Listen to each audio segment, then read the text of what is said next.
कहानी की शुरुआत में हम साउथ अफ्रीका के जोहान्सबर्ग शहर के ऊपर एक बहुत बड़े एलियन शिप को देखते हैं जो कि 3 महीनों से ऐसे ही हवा में लटका हुआ है। पर अजीब बात ये थी कि अब तक ना तो इस शिप से कोई एलियन बाहर आया था और ना ही कोई हलचल हो रही थी, जिसे देखकर वहाँ की सरकार ने एक फैसला किया कि वह लोग इस शिप के एक हिस्से को काटकर उसके अंदर जांच करेंगे ताकि उन्हें पता चले कि ये शिप कहाँ से और क्यों आया है। इस वक्त पूरी दुनिया की नजर इस स्पेस शिप पर थी और उनके मन में एक ही सवाल था कि आखिर इस शिप के अंदर क्या है। जब रिसर्च टीम उस शिप को काट कर उसके अंदर जाती है तो वहाँ का नजारा देखकर वह दंग रह जाते हैं, क्योंकि शिप के अंदर लाखों की संख्या में एलियंस थे जो भूख और प्यास के चलते काफी बीमार और बहुत कमजोर हो चुके थे, जिन्हें देखकर लोगों को उन पर तरस आता है। इसलिए वहाँ की सरकार ने उस शिप के ठीक नीचे बड़े इलाके में उन एलियंस को रहने के लिए एक टेम्पररी कैंप बनाया और हेलीकॉप्टर की मदद से उन सभी एलियंस को वहाँ लाया गया, जहाँ उन्हें खाने पीने की सभी सुविधाएं उपलब्ध की गई। लेकिन गवर्नमेंट ने यह नहीं सोचा था कि आगे उन एलियंस का क्या किया जाएगा, इसलिए वे एलियंस इस इलाके में ही बस गए और धीरे धीरे अपनी आबादी को और बढ़ाने लगे, जिससे आगे चलकर वह इलाका एलियंस की एक बड़ी बस्ती में तब्दील हो गया और उसे डिस्ट्रिक्ट 9 के नाम से जाना जाने लगा। कई वैज्ञानिकों का मानना था कि अब ये एलियंस कभी भी अपने घर वापस नहीं जा पाएंगे, क्योंकि उनके शिप की कोई चिप खराब हो गई है और उसे ठीक करना इंसान के बस की नहीं है। लेकिन वहीं कुछ रिसर्च एनालिसिस का मानना था कि धरती पर कब्जा करने की यह एलियंस की कोई चाल भी हो सकती है, क्योंकि शुरुआत में उन्होंने एलियन स्पेस शिप के एक बड़े हिस्से को नीचे गिरते हुए देखा था, जो शायद शिप का कमांड सेंटर था जहां से शिप को कंट्रोल किया जा सकता है। लेकिन नीचे आने के बाद वह कमांड सेंटर कहां गायब हो गया किसी को पता नहीं चला और आज तक वहां की सरकार उसे ढूंढ नहीं पाई। साथ ही सरकार को एलियंस के पास से कई हथियार भी मिलते हैं जिसे वह अपने प्लेनेट से लेकर आए थे। ऐसे ही धरती पर उन एलियंस को 20 साल बीत जाते हैं और अब धीरे धीरे इन एलियंस का आतंक धरती पर बढ़ना शुरू हो जाता है और वो लोगों को परेशान करने लगते हैं। खाने की तलाश में वे शहरों में भी घुस जाते थे और इंसानों का फैलाया कचरा, जूते और यहाँ तक कि गाड़ियों के टायर भी खा जाते थे। साथ ही वे एलियंस लोगों के पैसे और मोबाइल फोन्स जैसी चीजें भी चुरा लेते थे, जिसके कारण वह इंसानों के लिए एक सिरदर्द बन चुके थे। और 20 सालों तक उन्हें झेलने के बाद लोग सरकार से एलियंस को शहर से दूर भगाने की मांग करते हैं, जिसके बाद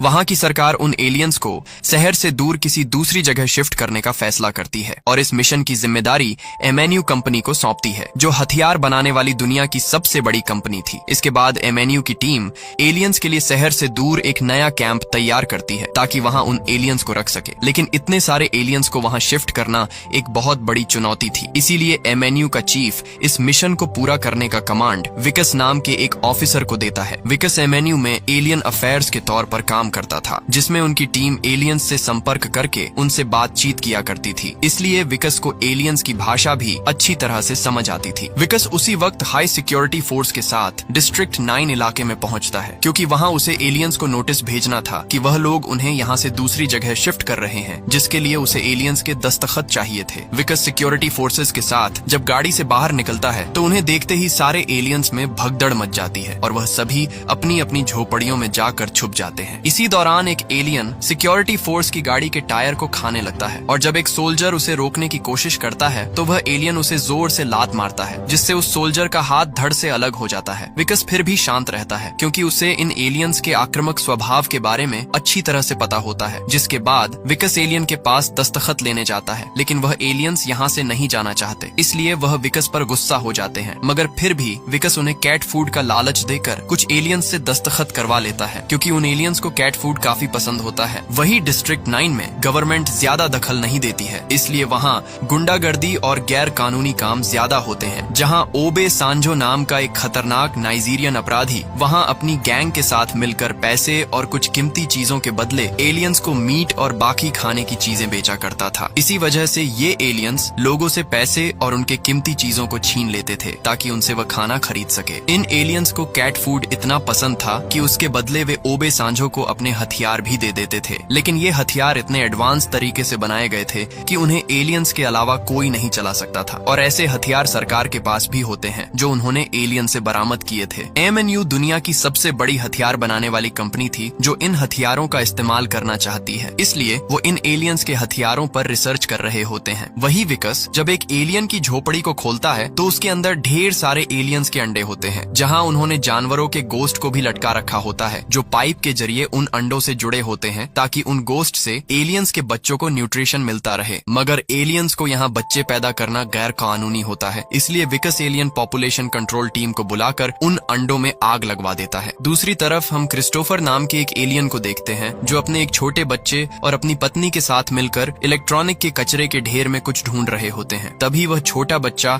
एक मशीन का गोल पार्ट ढूंढ लेता है और अपने डैड को देता है। उस पार्ट को देखकर उसके डैड काफी खुश हो जाते हैं। इसके बाद ये सब अपनी झोपड़ी में आते हैं जहाँ पर इन्होंने एक लैब बना रखी होती है और वो वहाँ पर कुछ आविष्कार कर रहे होते हैं। क्रिस्टोफर उस पार्ट को खोलता है जिसके अंदर से कुछ लिक्विड निकलता है जो पाइप के थ्रू उनकी बनाई हुई मशीन में जाता है, जिसमें से एक और बूंद निकलकर एक छोटे से डिवाइस के चैम्बर में गिरती है और उसमें लाइट जल जाती है। क्रिस्टोफर अपनी पत्नी से कहता है कि मुझे 20 साल लग गए इसे बनाने में। वे लोग उस ब्लैक लिक्विड की मदद से अपने किसी बड़े मकसद को अंजाम देने की फिराक में थे, मगर तभी विकस अपनी टीम के साथ वहाँ पहुँच जाता है, जिससे क्रिस्टोफर बहुत ज्यादा घबरा जाता है। वह ब्लैक फ्लूइड से भरे उस डिवाइस को उसी झोपड़ी में छुपा देता है और अपनी पत्नी को दरवाजा खोलने के लिए भेजता है। जब क्रिस्टोफर की पत्नी दरवाजा खोलती है तो विकस उसे बाहर आने के लिए कहता है, मगर क्रिस्टोफर की पत्नी विकस और उसकी टीम को वहाँ से जाने के लिए कहती है, जिससे विकस को उस पर शक होने लगता है। एमएनयू की टीम बंदूक के बल पर क्रिस्टोफर की पत्नी को घर से बाहर निकालती है, जिसके बाद विकस उस झोपड़ी की तलाशी लेने लगता है। इसी दौरान उसे वह लैब दिखाई देती है, जिसे देखकर विकस हैरान रह जाता है और उस लैब की अच्छे से छानबीन करने लगता है। तभी एक बक्से में उसे वह ब्लैक फ्लूइड से भरा वह डिवाइस भी मिल जाता है और जब वह उसे चेक कर रहा होता है तभी उस डिवाइस का बटन गलती से दब जाता है, जिससे वह लिक्विड सीधा स्प्रे होकर विकस के चेहरे पर गिरता है, जिसके बाद उसे तेज खांसी होने लगती है। विकस तुरंत अपने चेहरे को साफ करता है, तब उसे थोड़ी राहत मिलती है। वह उस डिवाइस को जब्त करके एमएनयू की लैब में भिजवा देता है। साथ ही उसे उस झोपड़ी में ढेर सारे हथियार भी मिलते हैं। विकस बाहर जाकर क्रिस्टोफर की पत्नी से इतने सारे हथियार रखने की वजह पूछता है, लेकिन तभी क्रिस्टोफर की पत्नी विकस की टीम पर हमला कर देती है और जब विकस उसे रोकने की कोशिश करता है तो वह विकस के हाथ पर जोरदार वार करके उसे दूर फेंक देती है। तभी हेलीकॉप्टर से नजर रख रही सिक्योरिटी टीम क्रिस्टोफर की पत्नी को शूट करके मार देती है। इस हादसे में विकस का हाथ बुरी तरह जख्मी हो जाता है, जिसके बाद वह अपने हाथ पर मरहम पट्टी करवा लेता है। अब अगले दिन जब विकस अपने ऑफिस में होता है तो उसकी एक उंगली का नाखून निकल जाता है। ये देखकर वह काफी घबरा जाता है और तुरंत वॉशरूम में चला जाता है, मगर तभी वहाँ पर उसका एक और नाखून निकल जाता है। उसे कुछ समझ नहीं आता कि उसके साथ क्या हो रहा है और वह काफी डर जाता है। इसके बाद जब वो रात को अपने घर जाता है तो वहाँ पर उसकी वाइफ ने उसकी प्रमोशन की खुशी में एक पार्टी रखी होती है, पर विकस की तबीयत धीरे धीरे खराब होने लगती है और जब वह केक को काटने जाता है तभी उसके मुंह से सेम वैसा ही लिक्विड निकलने लगता है जैसा उस दिन गलती से उसके चेहरे पर गिर गया था और वो वहीं बेहोश हो जाता है, जिसके बाद उसे हॉस्पिटल ले जाया जाता है। कुछ देर बाद जब विकस की आंखें खुलती हैं तो वह अस्पताल में भर्ती था और एक डॉक्टर उसके हाथ की पट्टी को काट रहा था जो एलियन के हमले के बाद विकस ने लगवाई थी। डॉक्टर जैसे ही उसके हाथ की पट्टी को काटता है तो वहाँ का नजारा देखकर वह दंग रह जाता है, क्योंकि विकस का हाथ अब एलियन के हाथ में बदल गया था। डॉक्टर तुरंत बाहर जाकर एमएनयू को इसकी खबर देता है, जिसके बाद एमएनयू के सोल्जर्स वहाँ आकर विकस को जबरदस्ती पकड़कर एमएनयू के एक सीक्रेट रिसर्च लैब में ले जाते हैं, जहाँ साइंटिस्ट एलियंस को चीर फाड़ करके उन पर रिसर्च कर रहे थे। दरअसल एमएनयू के साइंटिस्ट्स कोई ऐसा तरीका ढूंढना चाहते थे जिससे इंसान भी एलियंस के हथियार चला सके, क्योंकि वह हथियार काफी ताकतवर थे मगर वह केवल एलियन के डीएनए से ही एक्टिवेट होते थे, इसलिए वे एलियंस को चीर फाड़ करके उनके डीएनए को समझने की कोशिश कर रहे थे। अब विकस का जो हाथ एलियंस की तरह हो गया है, उस हाथ से साइंटिस्ट एलियन का एक हथियार चलवाते हैं और वो हथियार चल जाता है, जिससे एमएनयू की टीम बहुत खुश होती है और वह डिसाइड करते हैं कि ये विकस के शरीर के अंदर के सारे बॉडी पार्ट्स निकाल कर सरकार को देंगे और उस पर रिसर्च करेंगे। मगर उन्हें यह काम जल्दी करना होगा, क्योंकि अगर विकस पूरी तरह से एलियन बन गया तो उसके बॉडी पार्ट्स किसी काम के नहीं रहेंगे। विकस उनकी सारी बातें सुन रहा था क्योंकि वह पूरी तरह से होश में होता है और जैसे ही डॉक्टर उसका दिल निकालने के लिए उसकी छाती को काटने वाला होता है तब विकस डॉक्टर पर हमला करके अपनी जान बचाकर वहाँ से भाग जाता है। अब ये बात पूरे शहर में फैल जाती है कि एक आधा एलियन और आधा इंसान हॉस्पिटल से भाग गया है। विकस अपने आप को बचाने की बहुत कोशिश करता है, पर वह जहाँ भी जाता है लोग उसे पहचान लेते हैं, जिससे परेशान होकर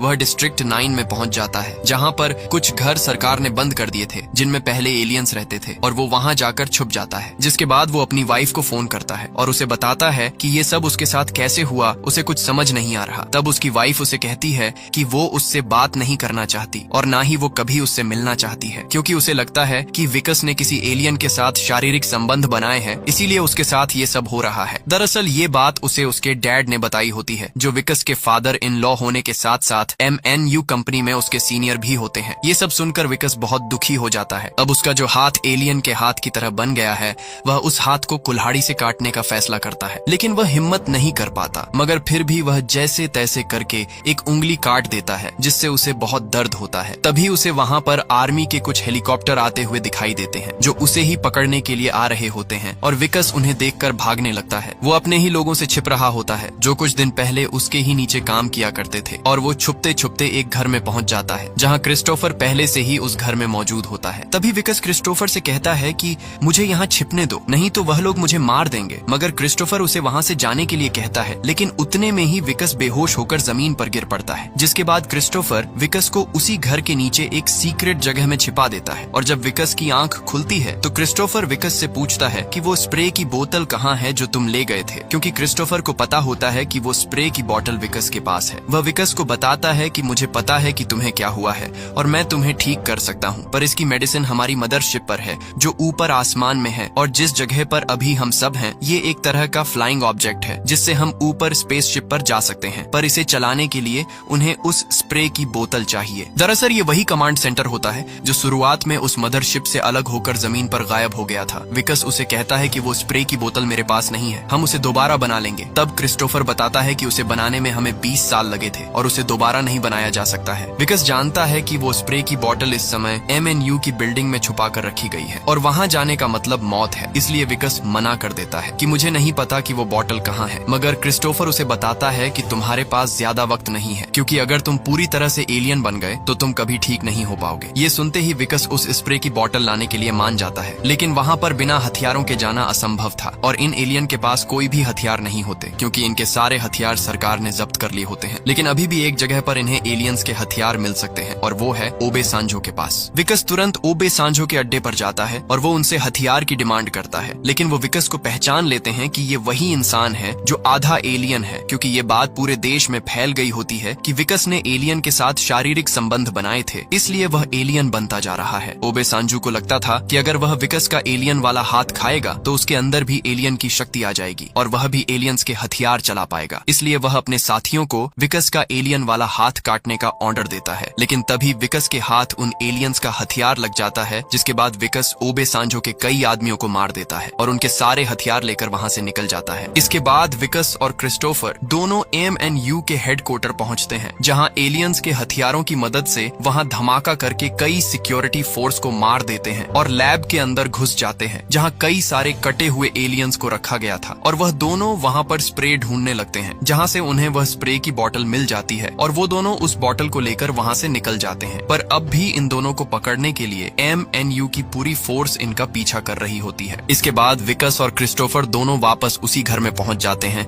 जहाँ जमीन के नीचे उनका फ्लाइंग ऑब्जेक्ट होता है। और जिसके बाद विकस क्रिस्टोफर से पूछता है कि जब हम मदरशिप पर पहुंच जाएंगे तो मेरा हाथ ठीक होने में कितना वक्त लगेगा। तब क्रिस्टोफर उसे बताता है कि 3 साल। ये सुनते ही विकस परेशान हो जाता है और क्रिस्टोफर से पूछता है कि इतना समय क्यों लगेगा। तब वह उसे बताता है कि पहले मुझे अपने लोगों को बचाना होगा, क्योंकि मैं अपने लोगों को साइंस का एक्सपेरिमेंट नहीं बनने दूंगा। दरअसल जिस लैब से ये लोग वह फ्लूइड की बोतल लेकर आए होते हैं, वहाँ पर क्रिस्टोफर ने अपने साथियों की कटी हुई बॉडी को देखा होता है, जिस पर MNU के लोग रिसर्च कर रहे होते हैं। इसलिए क्रिस्टोफर विकस से कहता है कि हमें जल्दी अपने घर वापस जाना होगा, नहीं तो ये लोग हमारे सभी साथियों को मार देंगे। तब विकस कहता है कि तो मेरा क्या होगा, जिस पर क्रिस्टोफर बताता है कि मैं वादा करता हूँ कि 3 साल बाद मैं वापस आऊंगा और तुम्हें ठीक कर दूंगा। ये सुनते ही विकस गुस्सा हो जाता है और बंदूक से क्रिस्टोफर के सर पर वार करके उसे बेहोश कर देता है। इसके बाद विकस उस लिक्विड की बोतल को लेकर बेसमेंट में जाता है, जहाँ पर फ्लाइंग ऑब्जेक्ट होता है। वहाँ क्रिस्टोफर का बेटा भी मौजूद था और उसे भी इस पूरे प्रोजेक्ट की पूरी नॉलेज होती है। इधर MNU की टीम भी वहाँ पर पहुँच जाती है। वही क्रिस्टोफर भी अब तक होश में आ चुका होता है। MNU की टीम क्रिस्टोफर को धमकाते हुए विकस के बारे में पूछती है। इस पर क्रिस्टोफर उसे नीचे कमांड मॉड्यूल की ओर इशारा करता है, जिसके बाद MNU का कर्नल उस मॉड्यूल को खोलने की कोशिश करता है, लेकिन उससे वह नहीं खुलता। जिसके बाद कर्नल ने क्रिस्टोफर को धमकाते हुए उस मॉड्यूल को खोलने को कहा, लेकिन क्रिस्टोफर उसे नहीं खोलता, क्योंकि उसने अगर उस मॉड्यूल को खोला तो MNU की टीम उसके बेटे को भी पकड़ लेगी। वहीं नीचे विकस उस लिक्विड की बोतल को क्रिस्टोफर के बेटे को देता है, जिसे क्रिस्टोफर का बेटा उस फ्लाइंग ऑब्जेक्ट में फिट करता है। जिसके बाद एक चेयर पीछे आती है और विकस उस चेयर पर बैठकर उस फ्लाइंग ऑब्जेक्ट को स्टार्ट कर देता है। इसके बाद वहाँ पूरी जमीन हिलने लगती है और कुछ ही पलों में उनका फ्लाइंग ऑब्जेक्ट जमीन को फाड़ कर हवा में उड़ने लगता है। विकस उस फ्लाइंग ऑब्जेक्ट को मदरशिप की ओर ले जाने की कोशिश करता है, लेकिन तभी MNU की टीम मिसाइल से उस पर हमला कर देती है और एक मिसाइल फ्लाइंग ऑब्जेक्ट को लग जाती है, जिससे फ्लाइंग ऑब्जेक्ट बेकाबू होकर सीधा जमीन पर आ गिरता है, जिससे विकस पूरी तरह घायल हो जाता है और आखिरकार MNU की टीम उसे पकड़ लेती है। वह विकस और क्रिस्टोफर को गिरफ्तार करके वापस MNU की लैब में ले जाने लगते हैं, पर क्रिस्टोफर का बेटा फ्लाइंग ऑब्जेक्ट में ही छिप गया था, जिस वजह से वह बच जाता है। वहीं विकस को अब सब कुछ खत्म सा लगने लगा था, पर तभी ओबे सांजो के आदमी MNU की टीम पर हमला कर देते हैं, क्योंकि उनको ओबे सांजो ने विकस को पकड़कर लाने के लिए भेजा था ताकि वह विकस का मांस खा सके। उसके साथ ही विकस को MNU की टीम से छुड़ाकर ओबे सांजो के अड्डे पर ले आते हैं। अब यह लोग विकस का हाथ काटने ही वाले होते हैं कि तभी उनके ऊपर हमला हो जाता है और सभी के सभी वहीं ढेर हो जाते हैं। यह हमला उनके पीछे खड़े एलियन रोबोट ने किया था, जिसे ओबे सांजो ने कैट फूड के बदले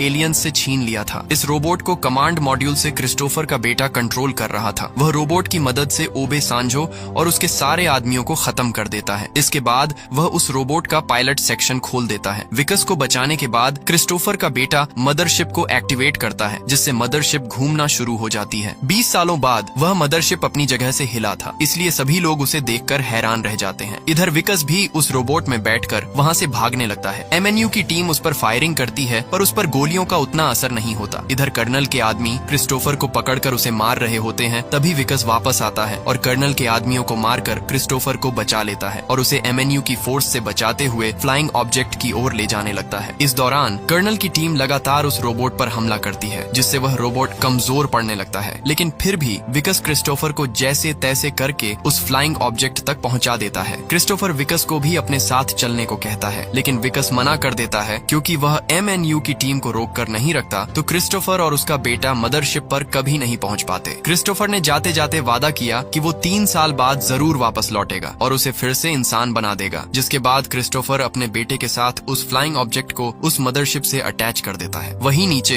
विकस अभी भी उन सब से लड़ रहा होता है और लगभग सबको मार देता है। तभी एक गाड़ी उसे टक्कर मार देती है और वो रोबोट से बाहर निकल जाता है, क्योंकि रोबोट अब पूरी तरह से खराब हो चुका था। तभी वहाँ कर्नल आता है, जो देखता है कि विकस अब आधा इंसान और आधा एलियन बन चुका है, और वो जैसे ही विकस को गोली मारने वाला होता है तभी वहाँ पर दूसरे एलियंस आ जाते हैं और वो कर्नल को एक ही झटके में उसके हाथ, पैर और सर को धड़ से अलग कर देते हैं। जिसके बाद क्रिस्टोफर और उसका बेटा अपने मदरशिप को लेकर वहाँ से निकल जाते हैं और अब वह विकस और अपने लोगों को बचाने के लिए आएंगे या नहीं, ये किसी को नहीं पता। इस दिन के बाद विकस को कभी किसी ने नहीं देखा। कुछ लोगों का मानना था कि विकस मर चुका है और कोई कहता है कि वो MNU के कब्जे में है, और अंत में हम देखते हैं कि विकस आज भी जिंदा है और वो पूरी तरह से एक एलियन बन चुका है और वह इसी उम्मीद के सहारे जी रहा था कि एक न एक दिन क्रिस्टोफर पृथ्वी पर वापस जरूर आएगा और उसे फिर से ठीक कर देगा। विकस उसी दिन का इंतजार करते हुए डिस्ट्रिक्ट 9 में अपने दिन काट रहा है और इसी के साथ ये फिल्म यही खत्म हो जाती है।